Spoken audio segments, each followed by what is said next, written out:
Il y a des vérités que tu ne dois jamais partager. Pas parce qu'elles sont honteuses, mais parce qu'elles perdent leur pouvoir dès qu'elles quittent le silence. Ce que tu confies trop tôt, ce que tu exposes sans filtre, ce que tu révèles à ceux qui ne comprennent pas, finit toujours par t'affaiblir. Carl Jung disait que l'âme se détruit quand elle se disperse. Ce que tu gardes à l'intérieur peut te rendre plus fort, plus conscient, plus libre. Mais ce que tu donnes sans discernement peut devenir un poison.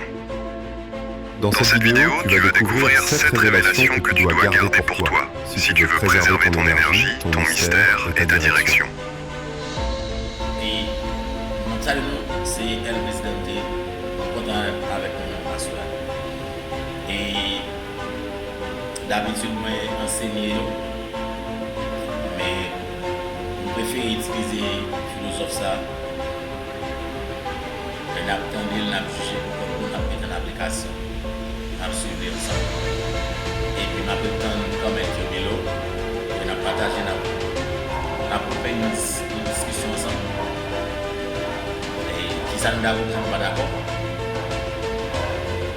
Et les va vite dans ce sens. C'est Elvis Dante, enjoy ça. C'est important. Mettez ça nous va mettre en pratique. Ce n'est pas une vidéo sur la méfiance. C'est un appel à la souveraineté intérieure. Écris en commentaire « Je choisis le silence comme armure ». Abonne-toi, reste jusqu'à...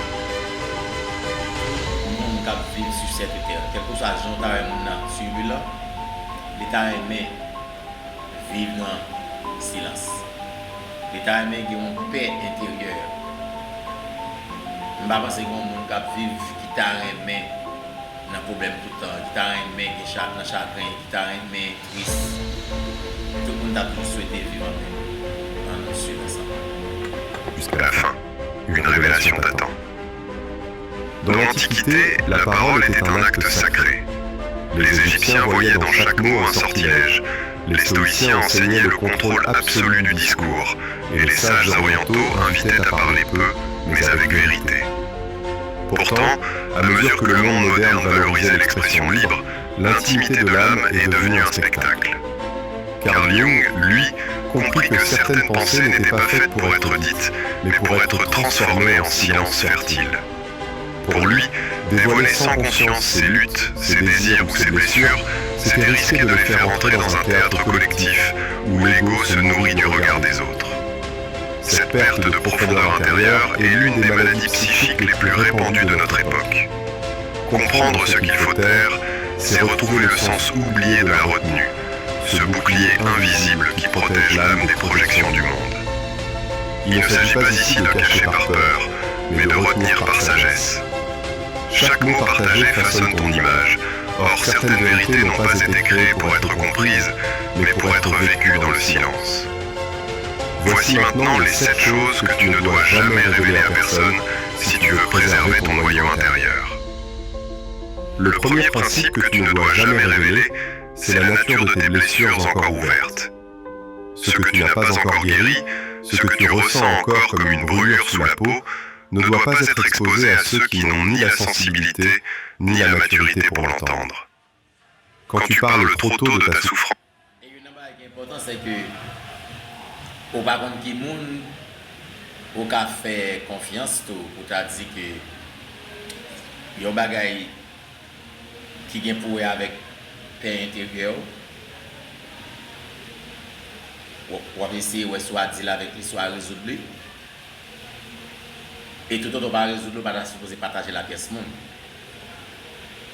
et si tu as dit on va partager avec lui ou tu as voulu partager avec lui ou tu dois dire que le monde ça son monde pour faire confiance et pourtant le monde ça c'est monde qui va le piéger là donc moi-même j'ai préféré dans la ligne côté il y a j'ai préféré un monde pas choisir aucun monde du tout pour parler de quoi que ce soit qui a un rapport avec vie privée ou lorsque ou encore à vivre bagaille là ou pour sortir de malheur là et t'as préféré pour pas qu'un monde expliquer ou dire ensemble avec lui parce que il y a des bagailles ou bien comme problème sincèrement pas de monde faire tant pour dire mon c'est tant pour véhiculer c'est tant pour mettre tête dans plus pétrin dans plus problème donc pour pas obligé faire l'histoire France, elle devient un objet, un sujet de curiosité, un angle d'analyse, ou pire encore, une arme que certains utiliseront contre toi.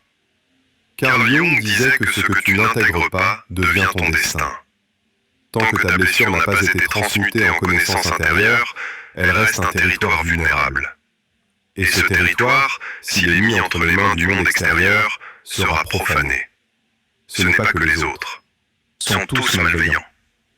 C'est que la plupart ne savent pas écouter sans projeter, commenter, comparer ou juger. Ta douleur mérite mieux que cela. Elle mérite d'être accueillie par ton propre regard dans un espace sacré.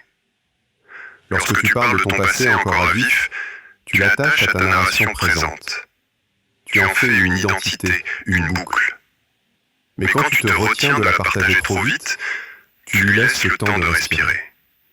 Tu permets à ton inconscient de l'assimiler sans te condamner à revivre encore et encore les mêmes scènes. Le silence est parfois la plus grande preuve d'amour que tu peux offrir à ta mémoire blessée.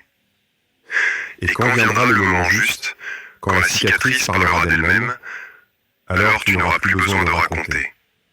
Ta présence aura déjà tout dit. La plupart des êtres veulent comprendre ta souffrance avec leur logique.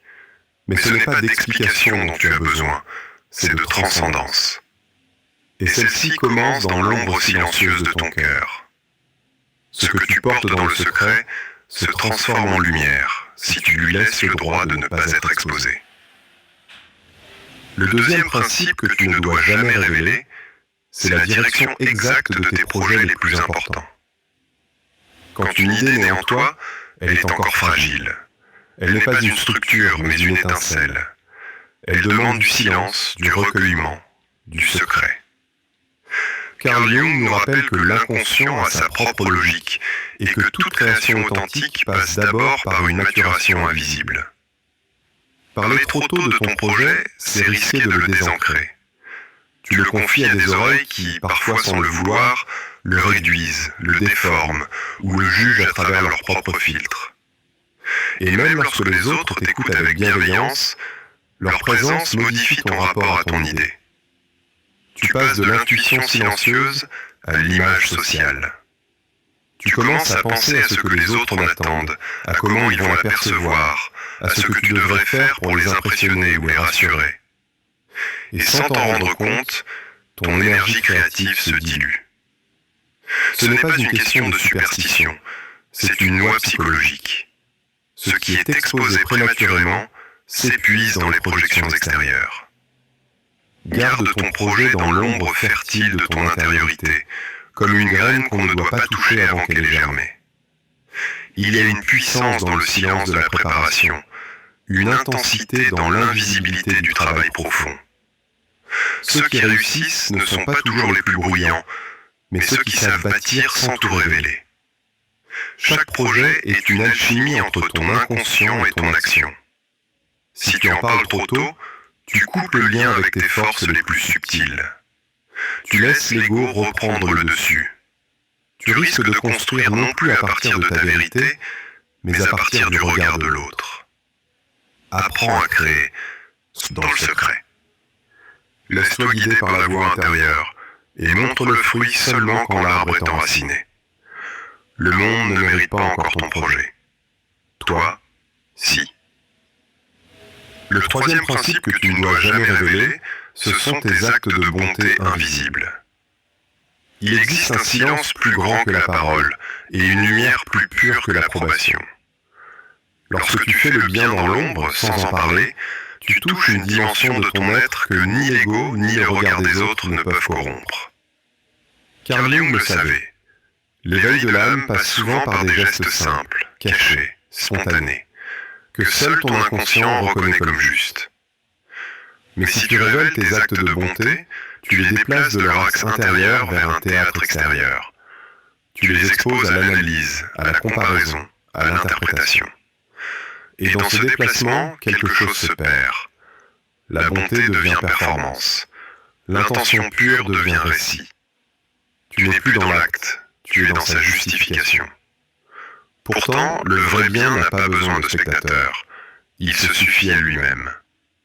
Ce que tu fais pour élever quelqu'un, pour consoler en silence, pour alléger une douleur sans rien attendre, cela te transforme bien plus profondément que 1000 compliments.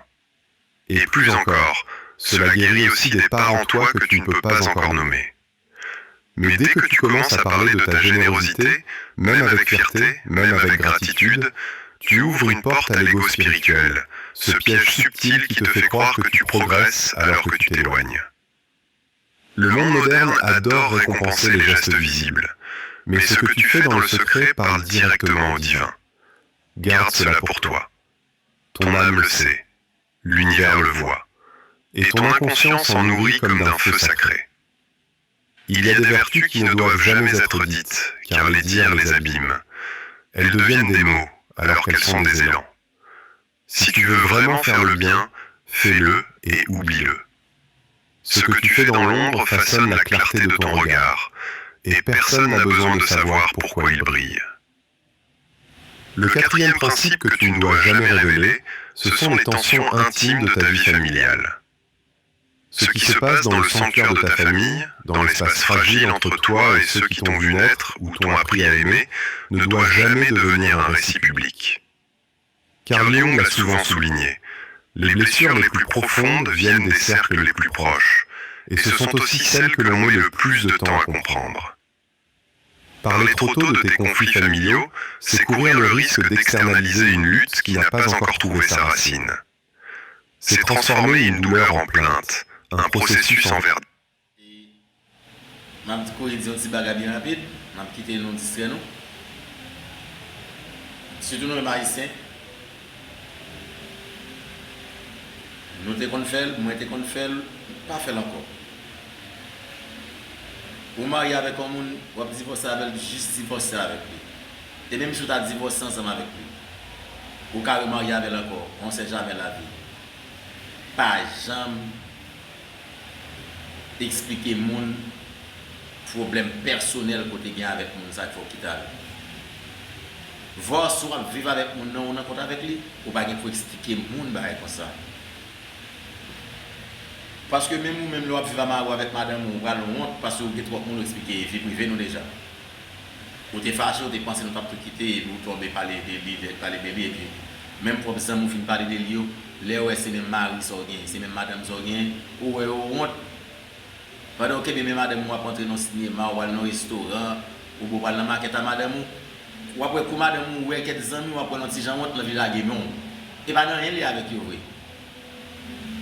De la guerre mon moment parce que lui honte l'aile ouais Jean Pierre Antoinette a gardé lui-même pour ça t'a dit des nèg ça. Pour ça t'a dit des femmes ça. Et puis quand je kebe mais yo mon quand dans bagay mon ça mais mystérieux mademoiselle drôle. Regarde comment kebe me mari ça dame ça t'a dit nous l'autre jour dans téléphone pour nous content nèg ça. Li tout pour expliquer nous que nèg ça pas bien occupé, nèg ça son cou raide etc. Donc très important hein. Verdict. Et dans ce mouvement, tu perds la possibilité d'en faire une voie de transformation. Lorsque tu révèles à quelqu'un les dysfonctionnements de ton couple, les erreurs de tes parents, les trahisons de tes frères ou sœurs, tu exposes ce qui devrait d'abord être intégré. Tu demandes une forme de validation extérieure pour une expérience intérieure encore inachevée. Par exemple, ou t'as comme si ou pour ton fille dans foyer la cave ou bien pour ton nègre dans foyer la cave. Et puis pendant que a vivre dans foyer ou est gen moun dans foyer ça, les même sont étrangers, il m'a un frère ou bien une sœur whatever. Ou après gen moun dans foyer ça, les respecter, ou après gen moun les pas respecter. Et c'est pas rien fait qui mal avec lui-même. Yo ka gen bagay mal y pour faire lui, mais dans moment il doit beaucoup faire mal. Mais propre frère là ou bien propre sœur qui marie ensemble avec lui, tellement qu'on a dit le bagay drôle ou même qui c'est frère et puis marié automatiquement il connaît ses frères madame il ne pas de respect pour parce que madame ou pas jamais réaliser que il fait propre famille pas respecter mari. OK et de pour pas égal ou senti ça ou senti qu'on respect pour pas joindre ou beaucoup afficher aucun désordre dans famille et bien qu'on côté le sorti de propre conjoint tout, qui mène dans nos foyers, ou bien qui prend foyer par qui mène dans foyer par, et puis qui pas quitter problème ensemble avec vous, pour nous dire avec lui, parce que les problèmes même avec madame ou pas qu'à résoudre entre nous. Troisième partie en supposé, il y a un legal advisor. Ok, son conseiller légal. Côté qu'on signe un papier là, qu'il va exposer problème même avec madame. Légalement, il va gagner le café. Il va pas publier comme ça. Ok? Il va pas publier comme ça. C'est qu'on soit pour intelligent. Les gens senti problème avec madame, you need to talk to somebody. Je ne veux pas parler avec quelqu'un, si je ne parle pas avec quelqu'un, je ne peux pas cacher ça pour moi. C'est une oui, je vais là tout le temps, là tout le temps. Mais troisième partie, après moi, madame, troisième partie, c'est pas amis, c'est pas famille, c'est pas frère, c'est pas pièce monde, c'est on legal advisor. Pour capable chambre encore, après, c'est sûr qu'on fait une bonne main pour te résoudre le problème. Et sortez quitter la carrière après de là, il n'est pas qu'à publier légalement, là il faut faire l'argent. Ok? Donc, pas aucune raison pour que nous continuions à partager dans ce genre d'activités, parler d'activités, madame, nous, mari, nous, petites, nous, papa, nous, frères, nous, soeurs, nous, avec nous. Je ne vais pas faire ça tourner contre nous qui devant. Ok? Pire encore, tu ouvres la porte à des jugements qui ne peuvent comprendre le lien profond, karmique, psychologique qui t'unit à cela même que tu critiques. Car la famille, qu'on le veuille ou non, n'est jamais un accident. Elle est une matrice. Elle est le miroir initial de ton ombre. Si tu la condamnes trop vite à l'extérieur, tu fuis le travail de fond qu'elle t'oblige à faire en toi. Bien sûr, il y a des violences qu'il faut dénoncer, des limites qu'il faut poser. Mais la plupart du temps, ce que nous partageons avec le monde n'est pas une vérité, mais une émotion temporaire, un fragment de colère ou de déception. Et ce fragment, une fois déformé par les oreilles d'autrui, devient un poids inutile. Garde tes tensions pour les transmuter, pas pour les exposer. Parle-en à Dieu, à ton journal, à ta conscience profonde. Mais protège ton intimité comme un temple. Car ce que tu dévoiles trop tôt peut être volé, vidé ou retourné contre toi. Le cinquième principe que tu ne dois jamais révéler. Dans le cinquième principe, dans l'autre émission, mais pour le moment, quittez-nous, savourer partie ça. Retendez-le, reposez une question, ouvrez des débats et conscientiser tête, non conscientiser l'autre amis, parce que cette conseil est très important pour moi, pour vous-même, parce que nous tous dans relation et nous tous en relation, il faut nous comprendre qui j'en ai entré, qui j'en ai sorti. Je suis le président, moi, je suis bonsoir.